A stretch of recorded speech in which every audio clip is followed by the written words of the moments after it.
بس لا خلاص مش قادر.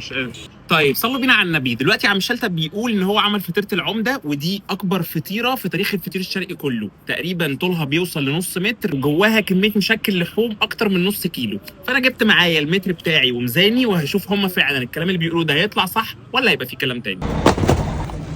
اللهم صل على النبي. طب زي ما انتم شايفين بصوا، هي الفطيره تقيله قوي، ولما جينا نقيسها لقينا طولها تقريبا نص متر. هو مش نص متر بالظبط بس هو واصل لنص متر. ووزن الفطيره مشكل لحوم معدي 3 كيلو، ووزن الفطيره الحلو 2 كيلو ونص. بص هو الفطيره ريحتها خطيره، وواضح كده من اول ما تفتحها كده ان هي الحشو بص باظظ من كل حته حتى الطروف. يعني بص الحشو جواها ازاي، اتفرج على عمده.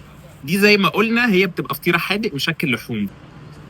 هي ريحتها حلوه قوي، وبعدين كمان فيها الكراستايه بتاعت الفطيره دي كده ومورقه من جوه وبتاع. حلوه قوي. بص هي الفطيره حلوه قوي، غرقانه سمنه بلدي مليانه حشو، بتبظ الحشو بيبظ منها من كل حته. التوريه بتاعتها كمان حلوه.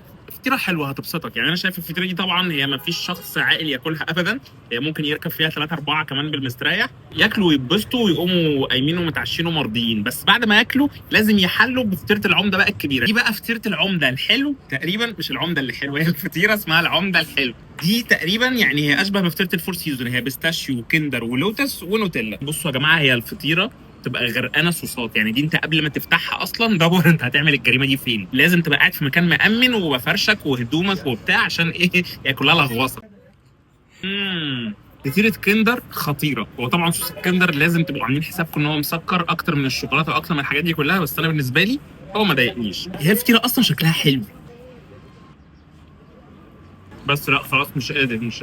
مش هقدر اكمل اكتر من كده. بصوا يعني هي لو انتوا هتبقوا 4 5 في الحادق، في الحلو دي محتاجه 10 تنفار فاهم، عشان تقدروا تخلصوها.